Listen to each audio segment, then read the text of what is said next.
a long-haul trucker with 15 years of miles under my belt, hauling freight from coast to coast. The roads taught me to shrug off the weird stuff, ghost stories swapped at 3 a.m. diners, truck stop rumors about vanishing rigs, CB pranks that make you laugh or curse. None of it ever got to me. I'm a practical guy. Keep the rig rolling, make the drop, get paid. But 2 years ago, on a lonesome stretch of rural Nevada, I tuned into something I can't shake. Something on Channel 99, a frequency that shouldn't exist. Something that's still with me. It was late, maybe 1 a.m., and I was hauling a load of canned goods from Reno to Vegas on US 95. The desert was a black void, nothing but sagebrush and stars sharp enough to cut. My CB radio was crackling more than usual, spitting static like it was chewing gravel. I was bored, half asleep, scanning channels for some chatter to keep me awake. Channel 19 was dead, so I spun the dial, landing on Channel 99. I froze. CBs don't go past 40, never have, never will. But the dial glowed, locked on 99, and a voice came through, clear as a bell. A child's voice, small and scared. "Help me, he won't let me go." Then silence. What was a kid doing on a channel that doesn't exist? I laughed it off, figuring it was a prank. Kids get hold of radios sometimes, mess with drivers for kicks. But the signal was too clean, too close, like it was coming from inside the cab. I glanced in the rearview mirror, just to check the sleeper, and my heart stopped. A boy, small, pale, maybe 8 years old, sat there in tattered clothes, his eyes wide and empty, staring right at me. His face was smudged with dirt, his shirt torn, like he'd crawled out of a ditch. I swerved hard, the rig fishtailing, tires screaming on the asphalt. I looked back, ready to yell, but the sleeper was empty. No boy, no clothes, just my bunk and a crumpled blanket. My hands shook as I straightened the wheel, my breath fogging the windshield despite the warm desert night.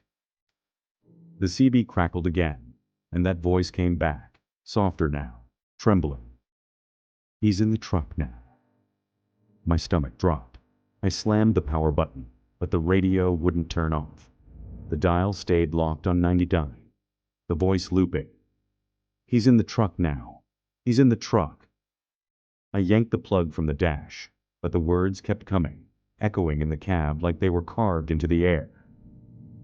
Who was he, and why wouldn't the radio shut off? I hit the brakes, the trailer groaning as I pulled onto the shoulder. The desert was silent, the stars glaring down like they were watching. I grabbed my flashlight, its beam shaking in my hand, and checked the sleeper again. Nothing. Just my stuff, untouched. But the air was cold, too cold, like I'd opened a freezer. The smell hit me next, damp earth, like a grave freshly dug. I climbed out, boots crunching on gravel, and swept the light around the rig. The trailer was secure, the cab empty, but when I checked the side mirror, my blood ran cold. Scratch marks, tiny, jagged like a child's fingernails, etched the frosted glass, glinting in the moonlight. I backed away, heart pounding, and swept the light across the desert.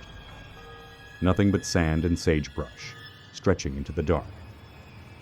The CB crackled from inside the cab, though I'd unplugged it. "Ray, help me." My name. It knew my name. I jumped back in, slammed the door, and floored it, the rig roaring to life. The voice didn't stop, whispering through the cab, circling me like a ghost. How did it know my name, and what made those scratches? I drove for hours, the road endless, the stars unblinking. The voice faded, but the cold lingered, seeping into my bones. I didn't stop until I hit a truck stop outside Tonopah, its neon sign buzzing like a heartbeat. The lot was half full, rigs idling, drivers milling around. I stumbled into the diner, the smell of grease and coffee grounding me. The waitress, a woman with a name tag reading Clara, poured me a cup without asking. She saw my face, pale and drawn, and leaned in. "You okay, hun? Look like you've seen a ghost." "You ever hear anything weird on US 95? I said, my voice low. "A kid's voice? On the CB?" Her eyes narrowed, her hand pausing on the coffee pot. "Channel 99? She whispered. My stomach twisted. She slid a napkin across the counter, a single word scrawled in pen. "Don't." She walked away before I could ask more, her footsteps quick, like she was afraid to stay near me. How did Clara know about Channel 99? And what wasn't she saying?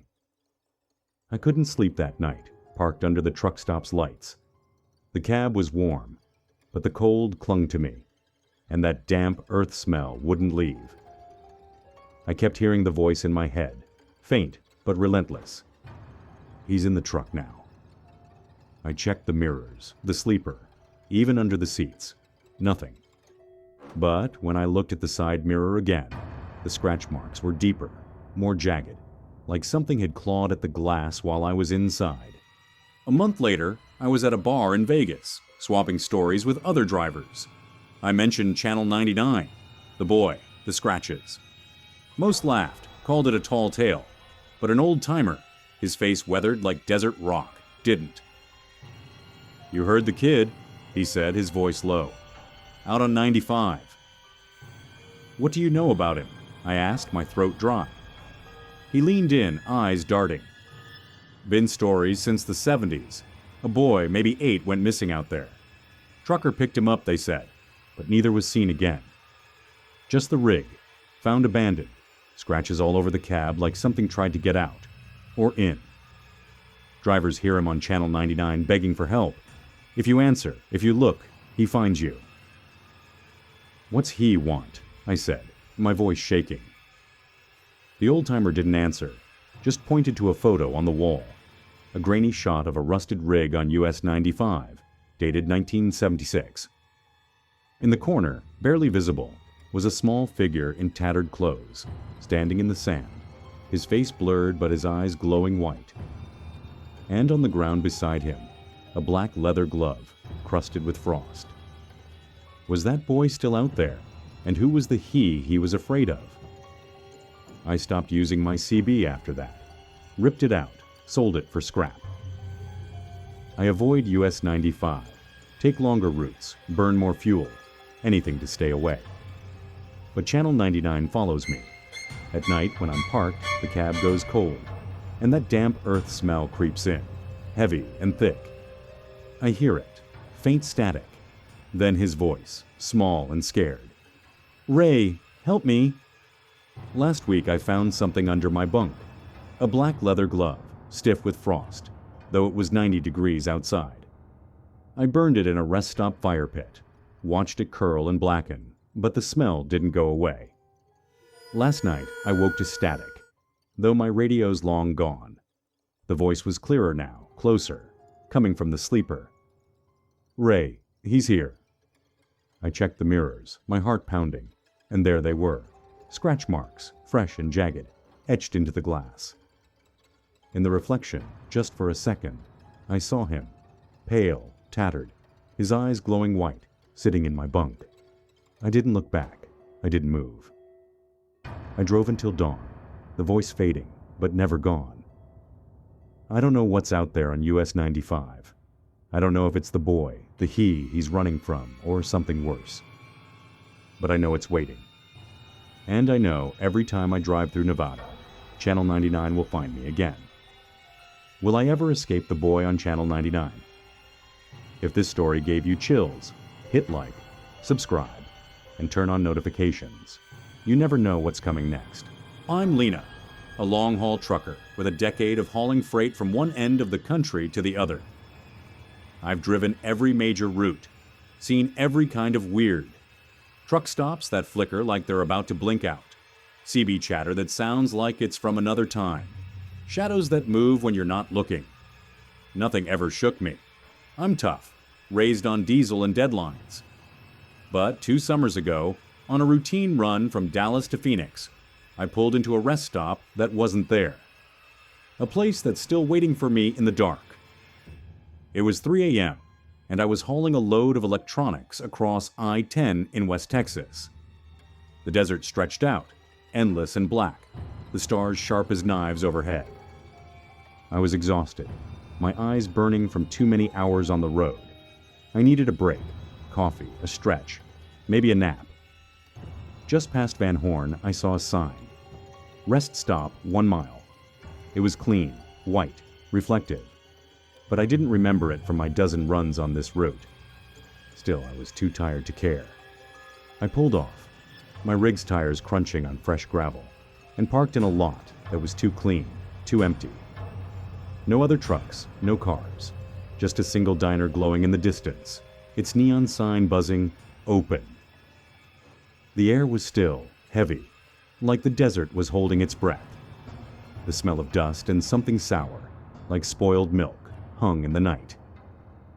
I locked the rig and walked toward the diner, my boots echoing in the silence. No crickets, no wind, just that sour smell growing stronger with every step. Why was the lot so empty? And what was that smell? Inside the diner, the air was colder, like stepping into a meat locker. The place was spotless, checkered floor gleaming, chrome counters shining. But it was wrong. No staff, no cook, just a few people sitting in booths, staring straight ahead. Their plates were piled with food, burgers, fries, pie, all untouched, cold, like it had been sitting for hours. I said, "Hello." My voice didn't echo, just fell flat, swallowed by the room. I looked closer and my skin crawled. None of them were blinking. Their eyes were open, glassy, fixed on nothing. I stepped toward a booth, my heart pounding, and that's when I saw it. They weren't people. They were mannequins, human-sized, perfectly detailed, skin textured, hair real-looking, but stiff, lifeless. Pinned to their shirts were driver badges, each from a different state: Nebraska, Ohio, Arizona. Names I didn't recognize, but their photos matched the faces, frozen in plastic. Who put these mannequins here, and why did they have driver badges? The jukebox in the corner flickered to life, unprompted, spitting a scratchy tune. I recognized it. Hotel California. The line hit me like a punch. You can check out anytime you like, but you can never leave. My gut screamed to run. I turned, and the mannequins' heads moved, slow, jerky, like they were tracking me. Their eyes didn't blink, but they followed, their plastic faces almost smiling. I bolted for the door, my boots slipping on the polished floor, the sour smell choking me as I ran. Outside, the lot was the same, empty, too clean, the diner's neon buzzing louder now, like a warning. I jumped into my rig, slammed the door, and fired up the engine. My GPS flickered on, though I hadn't touched it, and a robotic voice said, "Turn around, return to rest stop." I ignored it, peeled out, the gravel spraying behind me. The road stretched into the desert, but no matter which turn I took, left, right, straight, the same sign appeared: rest stop 1 mile. Why was my GPS looping, and why couldn't I escape that sign? I drove for hours, the desert unchanging, the sign reappearing every few miles, glowing in my headlights. The sour smell followed, seeping into the cab, and the jukebox tune played in my head, over and over, like it was burned into my brain. My CB radio crackled, though it was off, and a voice, not human, too smooth, too calm, said, "Lena, stay." My name. It knew my name. I gripped the wheel, my knuckles white, and kept driving, the road looping, the sign mocking me. The mannequins' faces flashed in my mind, their driver badges glinting, their eyes unblinking. Finally, as the sky turned gray with dawn, the road straightened. The sign was gone, the desert opening up to familiar I-10. I glanced in the rear-view mirror, and the rest stop had vanished. No diner, no lot, just endless sand and sagebrush. My GPS was blank, reset to normal, showing me 20 miles past Van Horn. I didn't stop until I hit a truck stop in Lordsburg, New Mexico, its lot packed with rigs, the smell of diesel and coffee grounding me. How could a rest stop vanish? And what was it doing with my name? I sat in the diner, my hands shaking around a mug of coffee. The waitress, a woman with a name tag reading Rita, noticed my face, pale and drawn. "Rough night, hun," she said, her voice kind but cautious. "You ever hear of a rest stop on I-10, just past Van Horn?" I asked, my voice low. Clean with a diner, but wrong? Her eyes widened, her hand pausing on the coffee pot. "You didn't go in, did you?" she whispered. My stomach dropped. She slid a napkin across the counter, a single word scrawled in pen. "Don't." She turned away, busying herself with dishes, like she was afraid to say more. What did Rita know about that rest stop, and why was she scared? I checked my dash cam later, needing proof it wasn't a dream. The footage from 3 a.m. was blank, just static, like the desert had erased itself.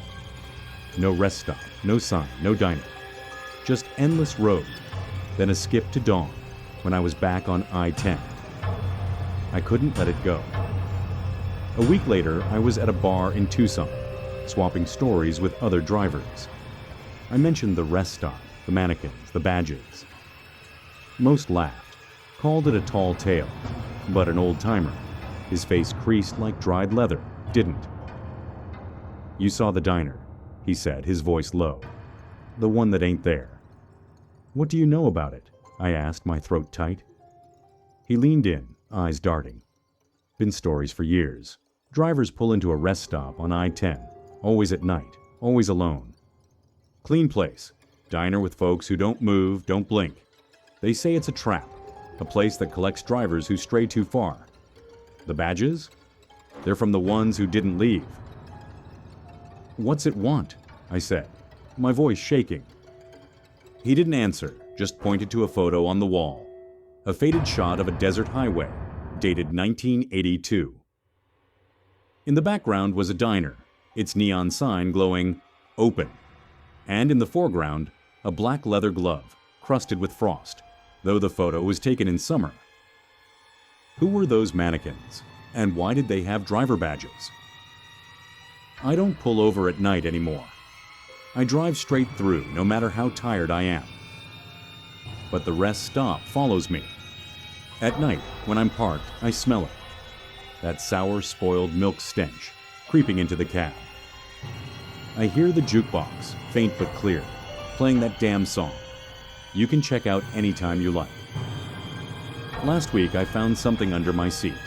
A black leather glove, stiff with frost, though it was 95 degrees outside. I burned it in a fire pit, watched it curl and blacken, but the smell didn't go away. Last night, my CB crackled, though I hadn't touched it in months. That smooth, calm voice filled the cab. "Lena, turn around." I smashed the radio, but the song kept playing, looping in my head. I checked the mirrors, and there, in the reflection, was a driver badge, pinned to nothing, floating in the dark. My name was on it, my face staring back, unblinking. I don't know what's out there on I-10. I don't know if it's a ghost, a trap, or something older, something hungrier. But I know it's waiting, and I know I'll never stop at a rest stop again. Will I ever escape the rest stop that wasn't there? If this story gave you chills, hit like, subscribe, and turn on notifications. You never know what's coming next.